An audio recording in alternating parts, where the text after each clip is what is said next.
tout pour moi, oh. Agneau de Dieu, oh. Tu es tout pour moi, oh.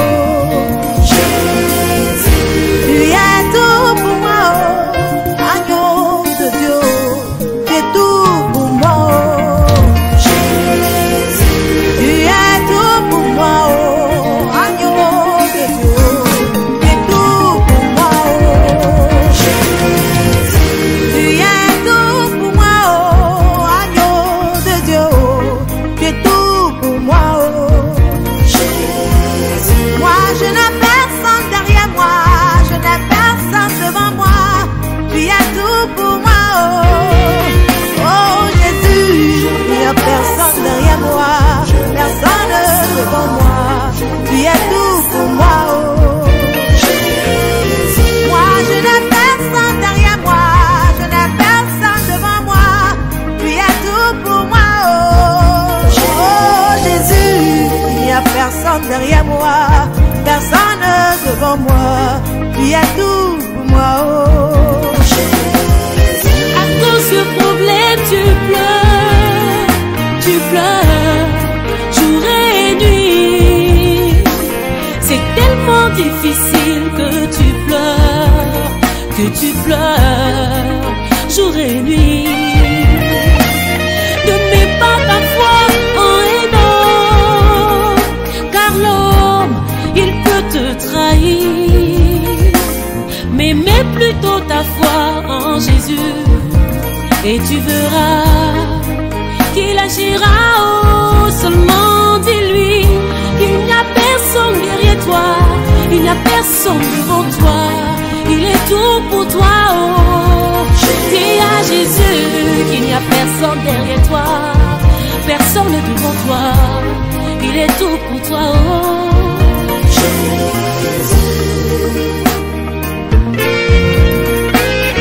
Gloire à Jésus, merci.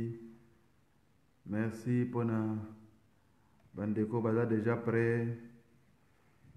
Que Dieu vous bénisse. Il est déjà 20h.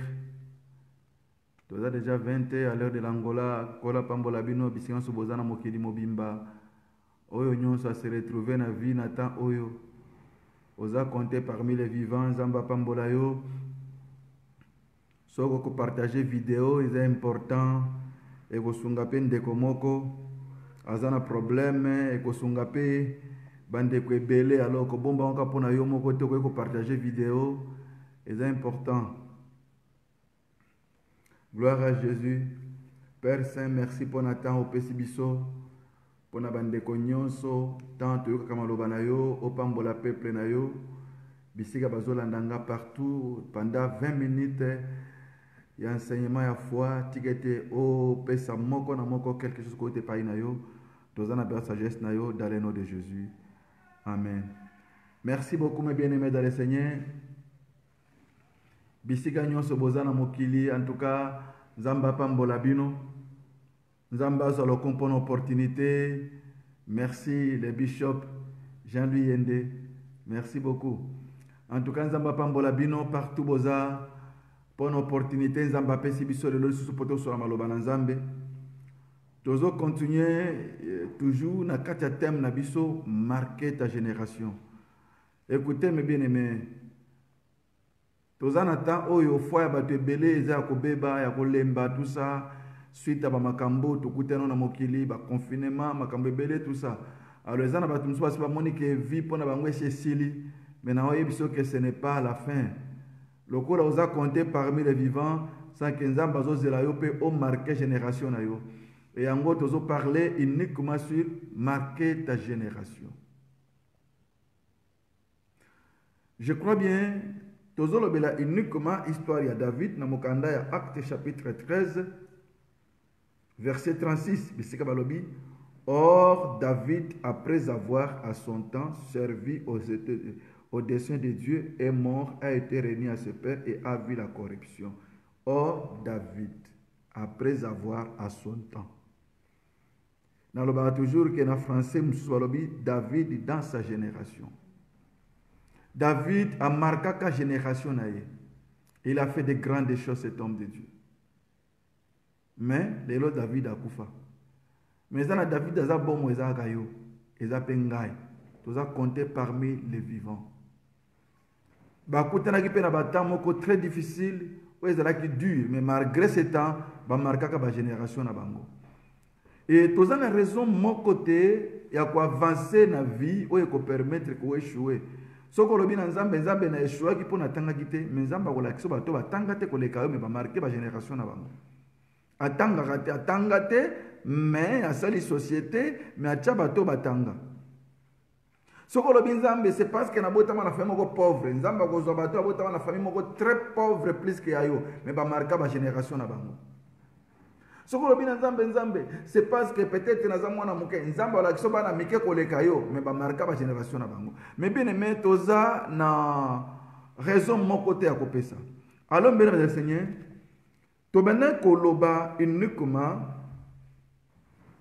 makambo oyo nzamba chaka 4 choses o nzamba chaka na disposition ya mutu nyonso pour marquer génération na. Ozala mopagano, ozala chrétien, ozala nani, mwana muke mukolo mwasi mobali. 4 choses o nzamba chana disposition mutu nyonso pour marquer génération na. Ya liboso to monaki d'abord c'était la grâce.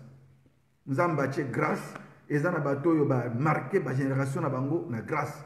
Et je crois bien à moi, tant que tu m'as expliqué grâce de molimo akamba kibiso.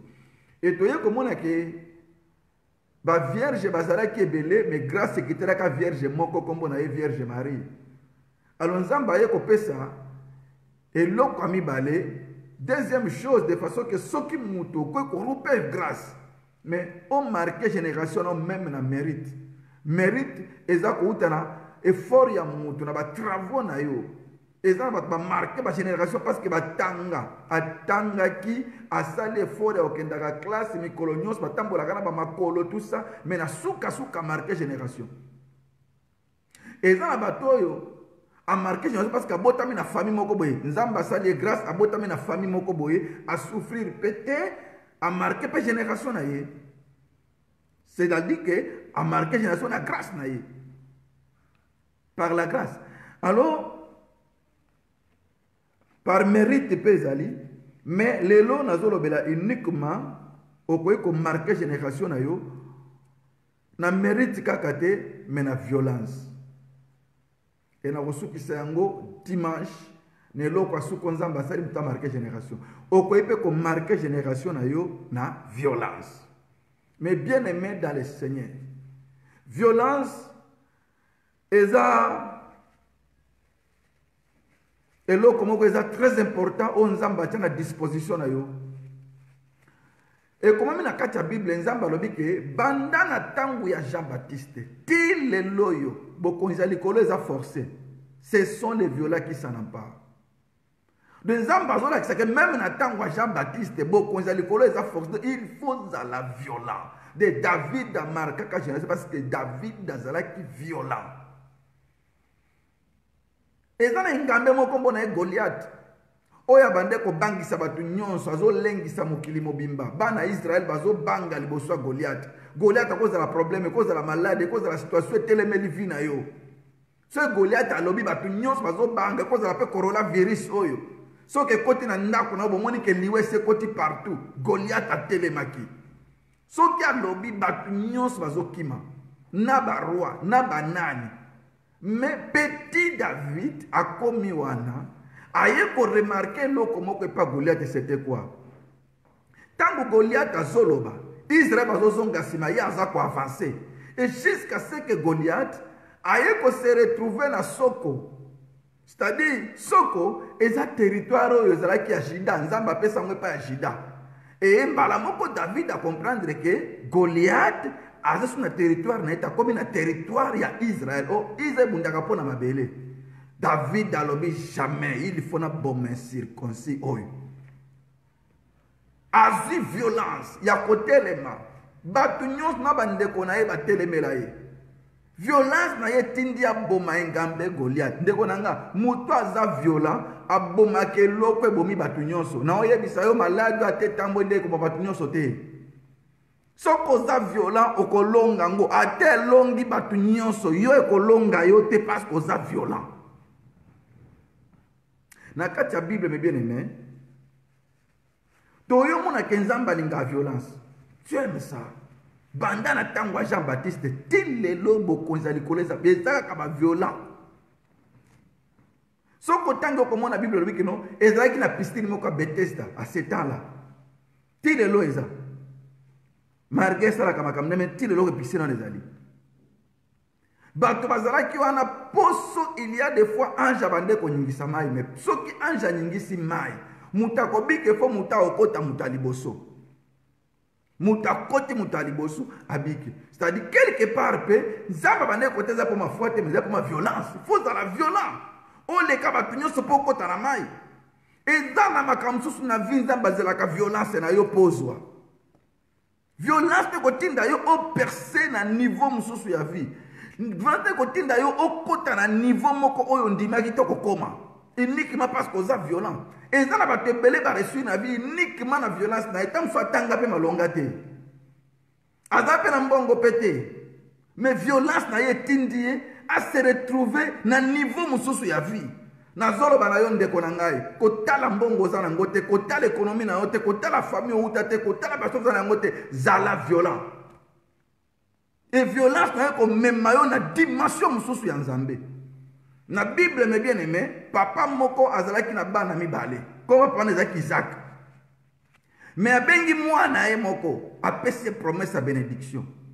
Kende kolukela nga nyama, lambelanga selon ndenge na lingaka, bongo molimo na ngai pambola. Ayebisi mwana ye. Isaac ayebisi mwana ye Esau. Mais violence ya Jacob. Aye pa ya Esau apambola ye. Nzamba permettre Isaac, le grand prophète à ce temps-là, à découvrir que Esau azoko Jacob azoko ça.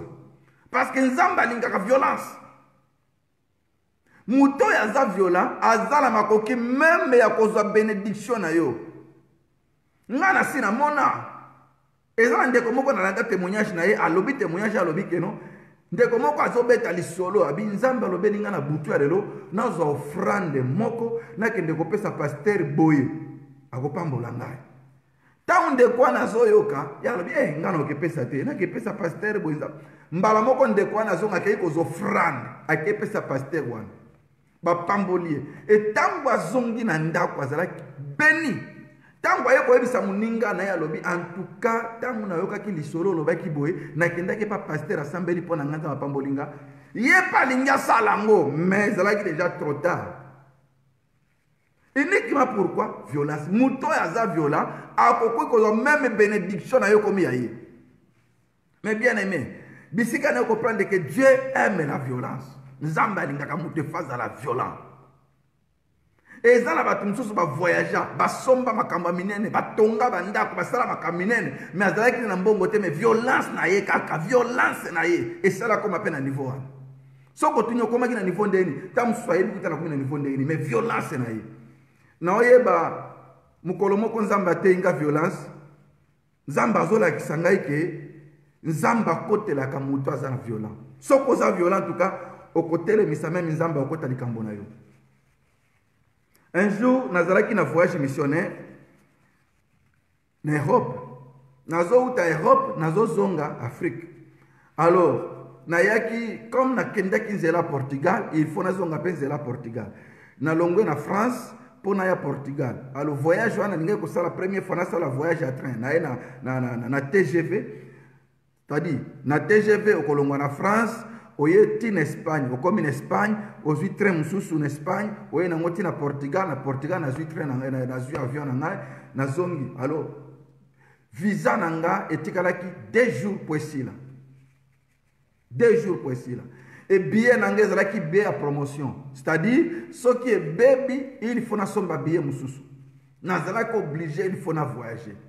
Et na kei de façon que na oke na train wana pona koma na Portugal na tongo na 12 heures na zo avion nanga na zonga na Afrique na komi en Espagne tant que ça premier voyage na yebi voyage ndenge za la kate ya train ya koya na train na yebi yango te na komi en Espagne babisinga que non, il fallait que somba billet à continuité à Paris, à partir de Paris. Le corps somba qui continue à Paris, alors place exacte, il faut oser là, train à mukolo mususu. Et ça impossible parce que ngai lobby il faut na voyager. Na bandi ko expliquer bango na ba langue nyonso. Na lobby na français ba comprendre te. Na lobby na portugais ba zo comprendre jusqu'à ce que ba lobby mais monsieur, mais toi biso que moi voyager ça te ba nyonso ba kei ba kangi na ba guichet. Na lobby jamais. Il faut nazala violent. Ceux qui n'a voyagé te train oye ko kendete. Tellement insisté nazala qui violent. Nga il faut na ken na train oyo parce que ceux qui na ken na train oyo te visa na ngeko si la pe billet na ngezaka lobby na 12 heures. Violence mais bien aimé nzamba au côté là yo. Du coup na ye komona na kati ya train. Jeune moko ya noir akiti na kati ya train. Aye place nazala ki alobeli nga na lingala.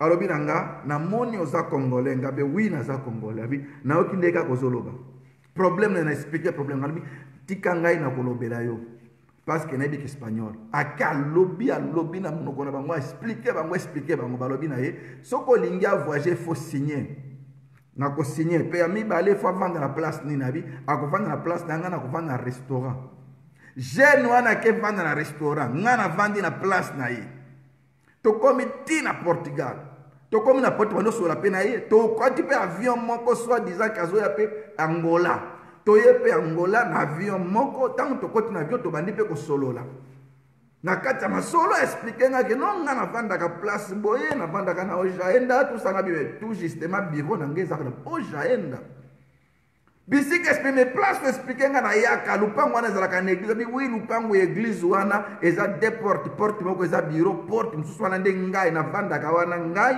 na mwasi nga na bana nga en tout cas bi olokola oza tellement sérieux na komanda ko donc jeune wana dépasser mingi pona nga na komi na Luanda na zwi numéro na ye pas zwi numéro na nga to bengani nga pe na bengi.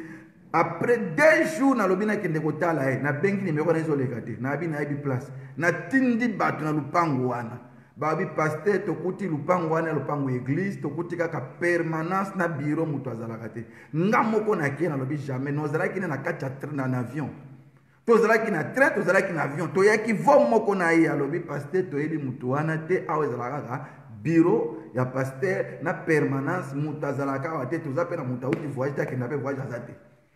Et bisika na yeko comprendre que violence nanga e bendi lola e s'occuper na likambo na ngai.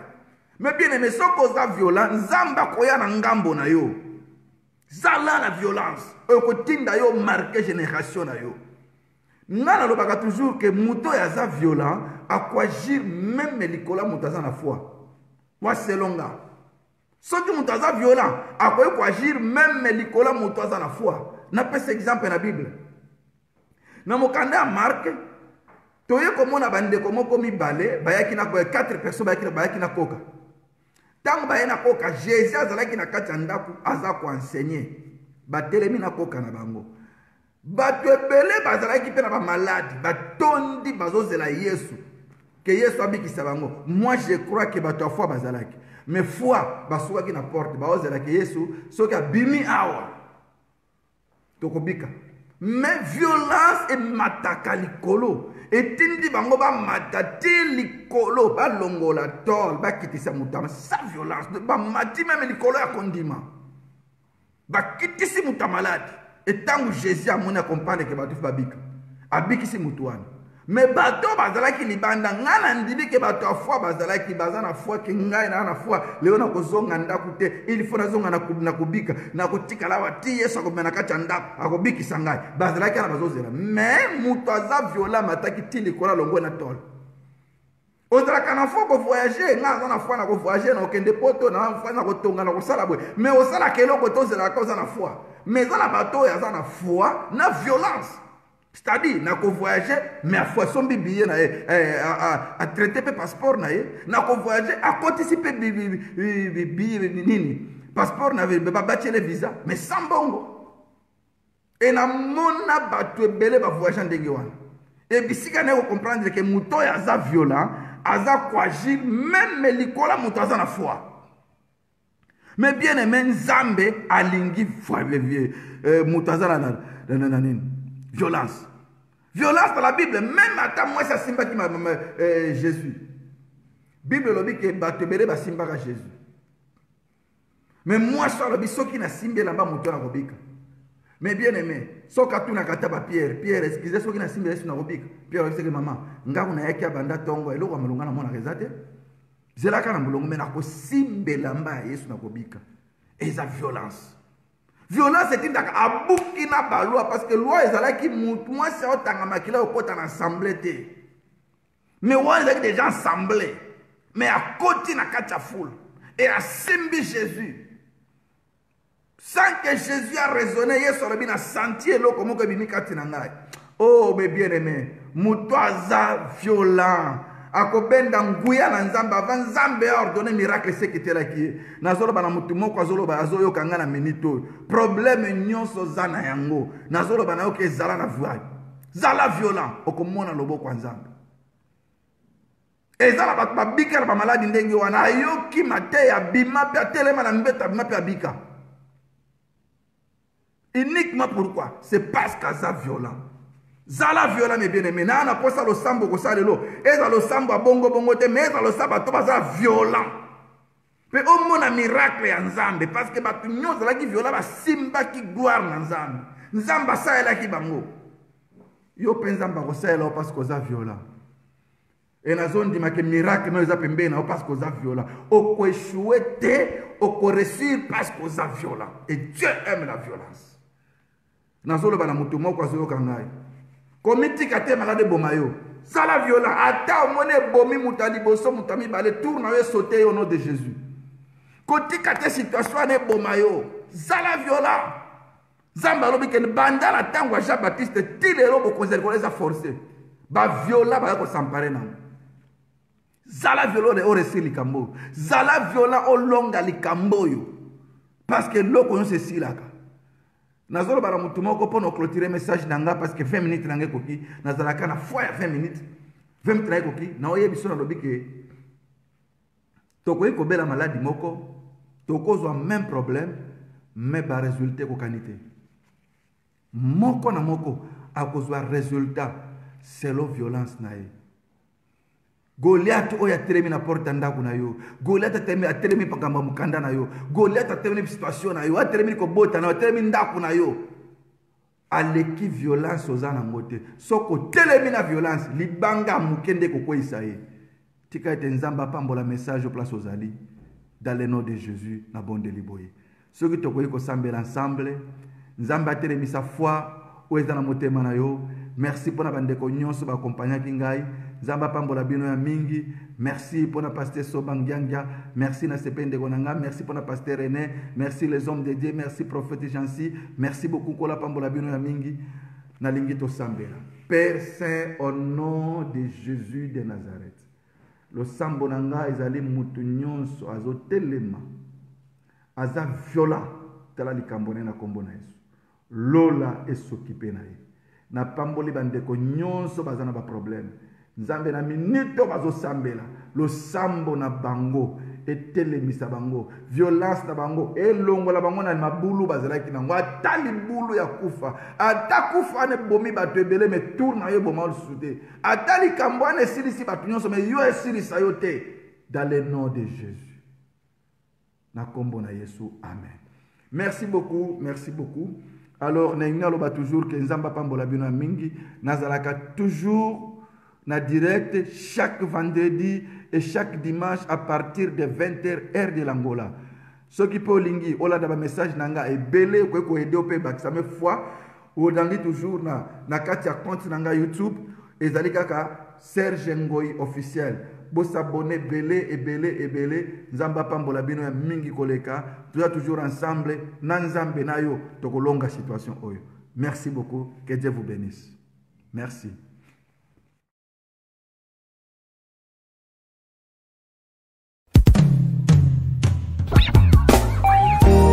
Bosana yo ebotisi nzembo ekolisi bolingo etindinga na umela yaye ma fungolela ngalola Nzambe ya kozala na ye ya kolanda sima Akomba Zembo Bolingo. Alléluia. Junior, laisse chanter ton cœur dans sa présence. On y va. Oh, Emae, Fongole Langa Lola. Oh, Emae, Sopele Langa Kemo. Oh, Emae, Fongole Langa Lola. Oh, Emae, Sopele Langa Kemo.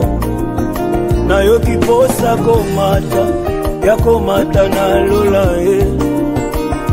Oh, ya koyemba na bange. Na yoki posa komata, ya komata na lola Oh, ya koyemba na Oh, Emae, Emae. Oh, Emae, Yahweh. Oh, Emae, Emae. Oh, Emae, Yahweh. Na yoki posa komata ya komata Oh, ya koyemba Yahweh. Na yoki posa komata ya komata ya koyemba. Alléluia. Yango kokolela malola Emae. Alléluia. Emae. Yahweh. Kokolela malola Yahweh. Alléluia. Yahweh. Alléluia.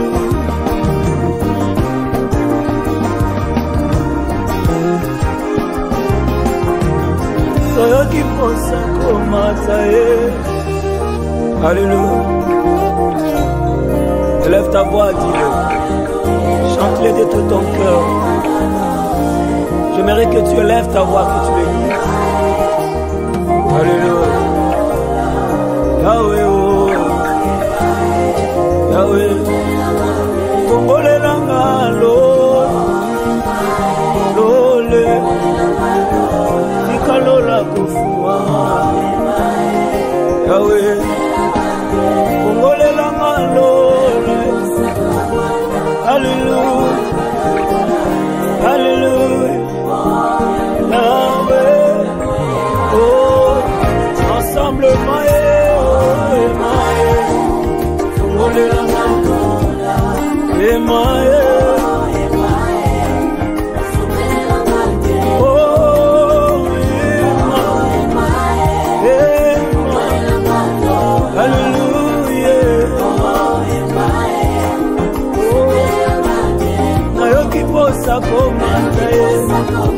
Alléluia. Oh, yakoyemba. Nayoki posa komata Emmanuel bolingwa mutema liboso yangu ende na yo ilisanga moto pasi na makambo mokili oyo yawe en retour na sopi motema na ngai ayo kosekanga manga lokola nzala shilo na ngai soki nayebi te ngai nazoka kina te mbalo yembo ya bato longola soni maseo shwa eza te ya mbalo yembo na ngai zibla masanzoli na nge katanaka jame awe pamba te pema nazwakela pelaka ngambo olu eniweli ya mbalo yembo ya motema na ngai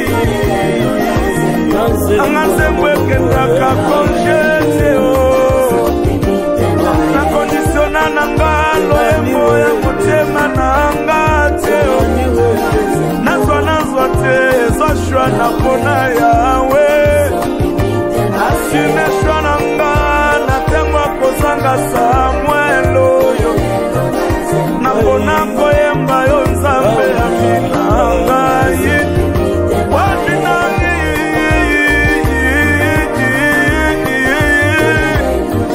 okima lobesili na lobaka oyebi registre na pele ya sanza na minzoto yawe na butu balobaka pesa nzambe ya mobabima yawe omonga mpe na bimisa nzembo te soki nalamuki yawe na ngayo nasala lokola soso ye na yayenga na yanga fungolelanga lola s'il te plaît emae sopelelanga kebo ayoki bosa komata ya komata na lola. Merci papa Michel. Akoyemba na banje ema na ngai